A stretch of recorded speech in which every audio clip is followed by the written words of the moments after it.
Hey everyone, today is a very exciting day for me because it's the day when I get to start building my new primary system to replace the Singularity Beast. So this is part 2 in the build log.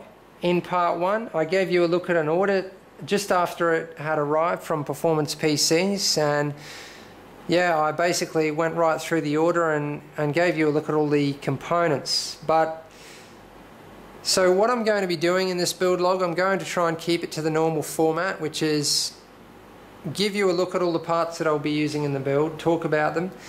Then, you know, as I'm building the system, show you the entire build process and show you each of the parts as I pull them out of the boxes.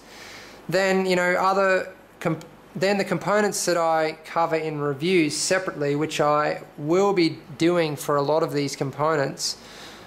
You know, I won't cover them again in this video. I'll just give you links to the reviews so you can check them out separately for all the details. But there is a lot to cover in this build log. This system is massive. You know, this is the most high-end system that I've ever built. It's, you know, the case is huge. I've got more radiators than I've ever had. I've got more components in front of me than I've ever had, and this is not even all of the components. I mean, the graphics cards are coming out of the Singularity Beast, my previous primary system.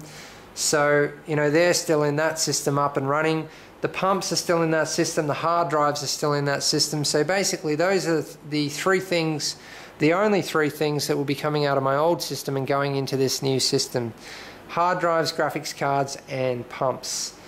Now, I need to have minimal downtime, so what I'm going to do is build this system as much of it as I can before I tear apart my old primary system and get those three components out of it. So yeah, I need to think this all out properly before I go ahead and do it, because, you know, I need to make sure if any of these parts are DOA, I need to know in advance so that I have no downtime. Like, I want to have less than a day of downtime, so that's how I need to do things. Anyway, I need to start going over these components. So first of all, the motherboard that I'll be using in the build is the Rampage 4 Extreme.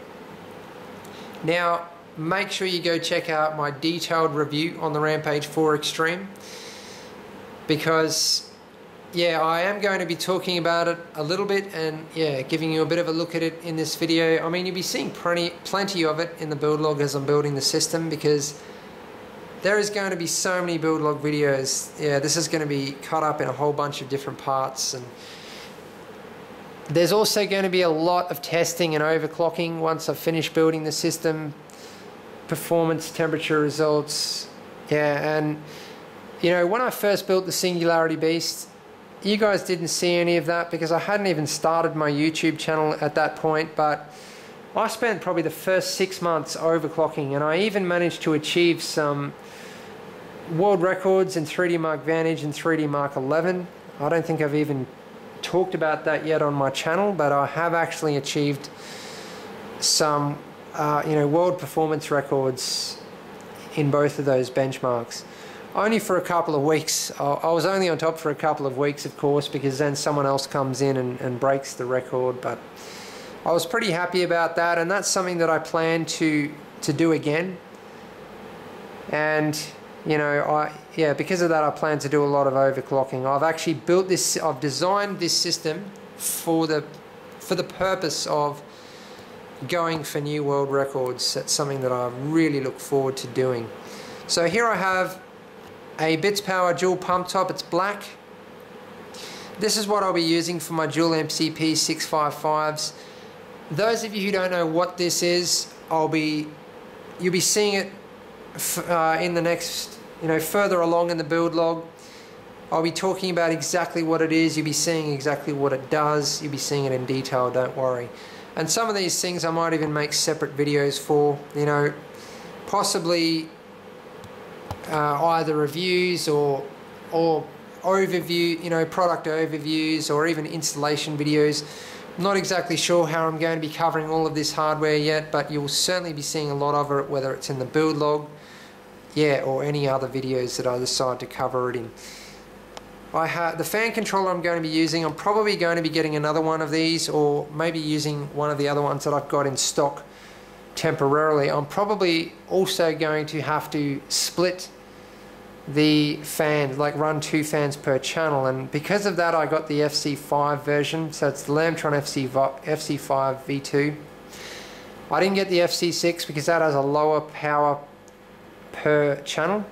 I think this is 30 watts, the other one's like less, I think it might be 20 watts, but yeah, I could be running multiple fans per channel, and they're quite high powered fans being LED fans, so I wanted to have as much power per channel as I could get.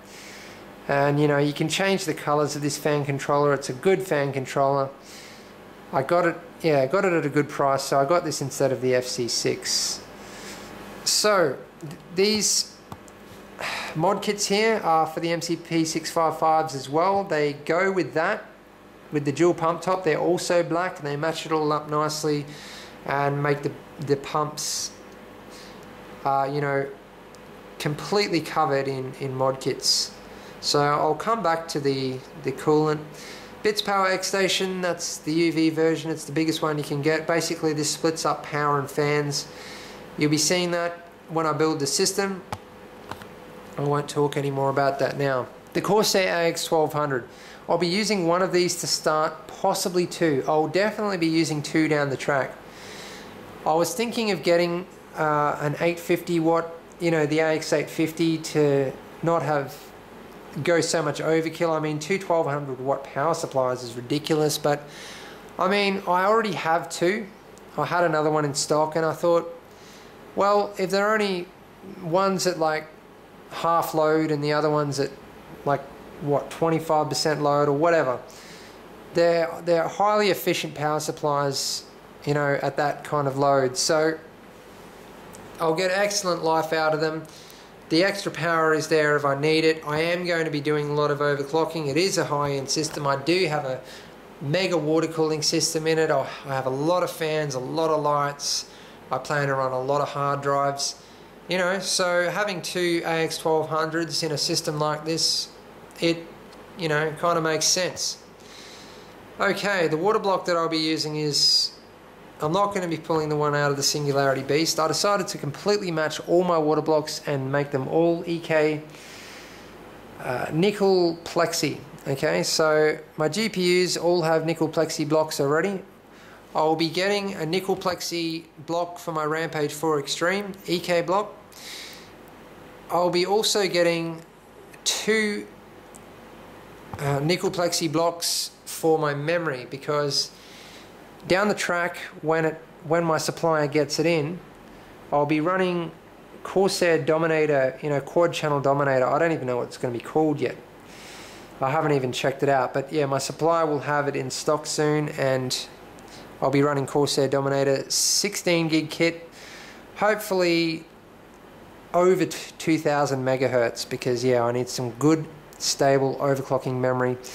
And I'll be running, yeah, nickel plexi blocks on both of those. And as you know, the Rampage 4 Extreme has 8 memory slots, 4 either side of the CPU. So I'll be running the memory either side of the CPU, which means I need a water block either side of the CPU for the memory. Not sure how that's going to be configured yet, but I suspect that's how it will be configured. That is temporary memory. I'm temporarily running a cheap kit of G.Skill Ripjaws Z. I picked it up for just over $100, which I was really amazed at, because it's a 16 gig kit, 1600 megahertz, 99924, 1.5 volts. I was stoked to pick up a kit that cheap.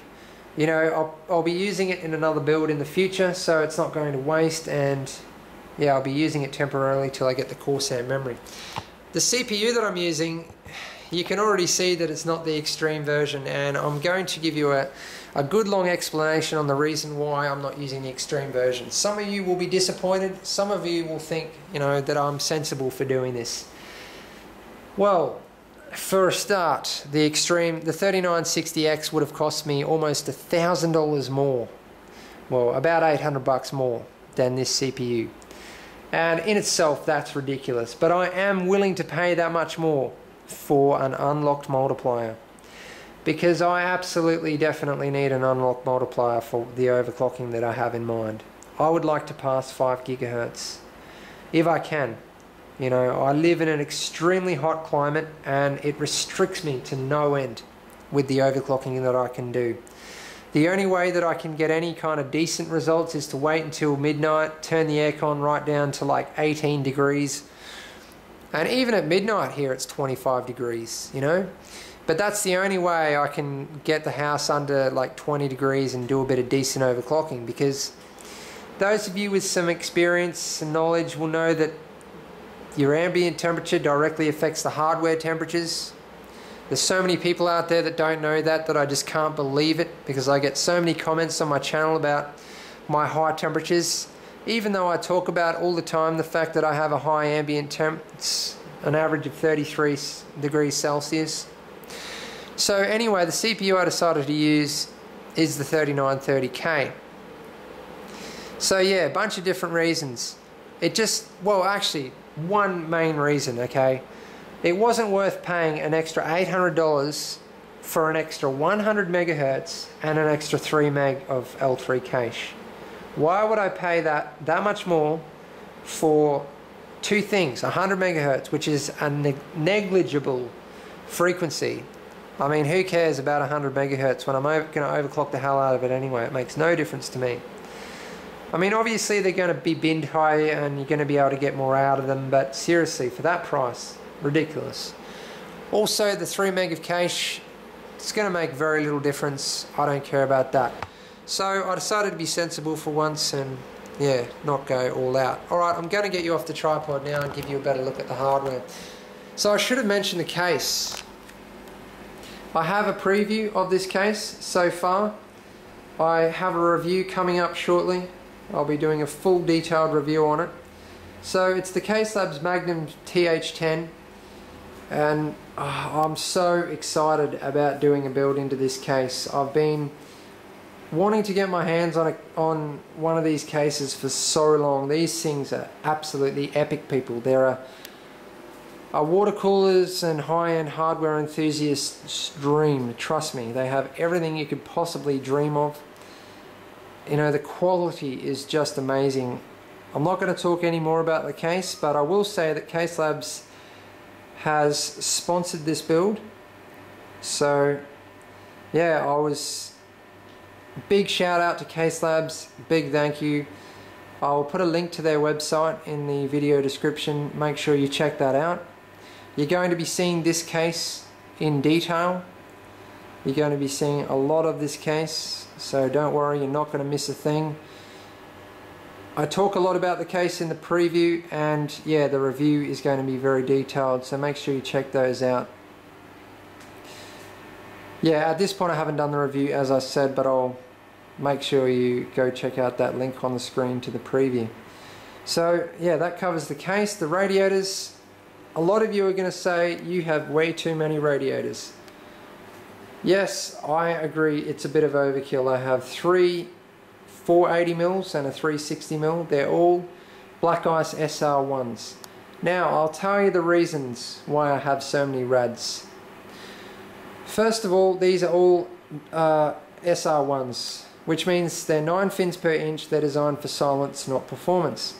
I want a silent build. I don't want to hear a thing out of this build. So 9 fins per inch means they're not very high performance radiators, which means I need more radiators to get the performance that I need. So that's one reason. Another reason is because, you know, it's an extremely high-end build and you need a lot of radiators for a high-end build. Another reason is because the components I plan on cooling is CPU, memory, which will probably end up being 2 blocks, motherboard and GPUs. Another reason is that I plan to overclock the hell out of all of my hardware, so it's going to be generating a lot of heat. Another reason is that I live in an extremely hot climate, and I know it gets to a point where more radiators make no difference whatsoever. But I want to make sure that I'm well past that point. I mean, I'm willing to pay $150 extra for another rad to get myself past the point where radiators make no difference. So yeah, quite a few reasons there. Also because the radiators easily fit in this case. I mean, there's even another spot for another 480 that I'm not using. And you can even get more accessories for this case to fit more radiators like another 4 radiators mounted sideways in the build. So yeah, I'm nowhere near using all the radiator capacity in this case. Another thing that makes this case absolutely incredibly epic. So I also might not be adding in the triple rad. Okay, onto the fans. These are the fans that I'm using in the build to start with, but yeah, what I really want to do in this build, I've bought a whole bunch of different types of UV lights. I want an awesome glow-in-the-dark UV effect. Like, I want to go all out with the UV lights and get the best UV effect that I possibly can. And these fans have LEDs, which means they're going to pollute, you know, it means light pollution. They're going to pollute the UV lights and possibly ruin my UV effect. So I'll try them out. I'll see how I go with the light pollution. You know, if they ruin my UV effect, I will swap these fans. But from my experience with these fans, they don't put out much light at all. The LEDs are just enough to make the fans glow, which is perfect. You know, that's what I want. So yeah, that's something else I need to talk about. This hardware is for the initial build, and you know, most of it I'll stick with, but seriously, with a complex system like this, if you don't have time to sit there planning it out for months on end, you know, or what I'm saying is I don't have the time to sit down and perfectly plan it out. Like, there's a certain amount of it that I just have to say, all right, buy it, try it out. I mean, I run a computer business anyway. You know, I build custom systems and do computer repairs, so anything that I don't use in this build, I can sell. You know, it'll certainly go to use that's not going to waste. So yeah, what I'm saying is, if there's anything that I don't like, that doesn't work, that doesn't look good, I mean, you saw, if you watch the Singularity Beast upgrade videos, you would have seen how I went about that, like particularly with the switch panel. I bought like 3 of those and tried them out and didn't like them, and then I settled on one in the end. That is the sort of process that I'm going to be going through with this build as well. Like, look at that coolant. It looks too pink, okay? And that's something I'm really concerned about. I'm not going to be trying that in the build until I know that it's okay. Like, I'll put it in the reservoir, I'll put it in the tubing and see if it looks alright. There's going to be a lot of trial and error with this build, and that's just the way I work. I like doing things like that. I like to try things out because, you know, because I build custom systems for a living, I have to try things before I put them in somebody else's system. So the more things I get a look at and try out, the better. And that's the way I'm going to be building this system. So, you know, at first, basically the finished product is not going to be for a few months yet. And at the end of this build log, I'm positive that I won't have the finished product. And then, you know, I'll then move on to upgrade videos like I did with the Singularity Beast. Anyway, so yeah, the coolant, I decided to try something new. Usually I use Fezzer UV coolant, but I mean, I haven't had any problems with it, but like I said, I like to try everything that's out there. So I decided to try this Fluid XP. It's the Fluid XP Plus Extreme Performance, yeah, EXT. And it's UV red. But, you know, it's awesome coolant. I've read all about it. You know, people say good things about it, but with this color, I'm not sure if I'm going to be using it. I'll be testing it out first, So far, I've decided to use clear tubing, which is something that I've actually never done in my own builds. I always use UV tubing. And that's the reason, you know, because I've never tried it. But yeah, I really don't know if I can get a good UV effect purely from coolant, like through tubing. The best way to get a UV effect from my experience is to have UV tubing, then it glows like all hell. So yeah, it's 1/2 inch Tygon tubing. The whole system is going to be 1/2 inch like the Singularity Beast. The fittings aren't here. They're all, you know, I've got them stowed away in stock, so I'll be getting those out soon and going through them, and you know, you'll certainly be seeing all of those as I install them into the system. But yeah, there'll be bits power black sparkle, just like in the Singularity Beast. Here I have cold cathodes wrapped up. I'm not sure the brand, but they're all UV. I think there's 20 centimeters and 30 centimeters in there. What do I still have to cover? Okay, I have a whole bunch of different lights. You saw this in part 1, so yeah, I won't give you much more of a look at these now until I use them in the build. But basically, they're all different kinds of UV lights, and I went a bit crazy with these lights. I just decided to try out a whole bunch of different techniques, you know, because fitting these things in where they actually need to go is always a problem. You know, they need to be up in tight spots, close to the hardware and things. So I went nuts and just got every single UV light that there was at Performance PCs. So big bits power reservoir, it's a 250mm reservoir. It's actually the same type that I used in the Singularity Beast. These UN mounts, anyway, you saw all these in part 1 and those, so I don't need to go over that again. The switch panel you saw in part 1. So this is, as I said, it's the same as the Singularity Beast but red. And I decided to get another one because I have another use for the one in the Singularity Beast, and also the one in the Singularity Beast is broken, it needs a new Vandal switch, and it's blue. And I want this system to be entirely red. You know, I'm going for red and black. Pump mounts just there. So I think I'm going to be mounting the pumps on using those two mounts because they'll bolt onto either side on this dual pump mount. So I think that should work pretty well. I've seen it done. Just giving you a look around the case here. That's all the accessories for the case. I'll be going through all those in the case review. You can see it's got a removable motherboard tray. The design is just incredible. Dust filters. So yeah, I was going to give you a look in the case, but you can check out the preview and the review for that. Alright, so that sums up part 2 of the build log. Plenty more videos to come. The next video will be unboxing some of the hardware and starting the build. I think I forgot something here. Yeah, I've got a couple of UV LEDs here. Just 3mm phobia UV LEDs. And also some cable sleeving, black bits power. It's the smallest.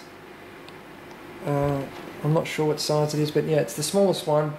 I might be doing some sleeving of, you know, if I use dual power supplies, or when I do, I've got this bits power, like dual or multiple power supply station. It's like this, okay? I'm sure some of you know what I'm talking about. I've just forgotten the name, but yeah, basically there's a big 24-pin cable that goes from it to the motherboard, and it's not sleeved. So yeah, I'll probably be sleeving it. Just some phobia case badges here. Anyway, that sums up this video. Thanks for watching. Please subscribe, like and favorite if you want to see more.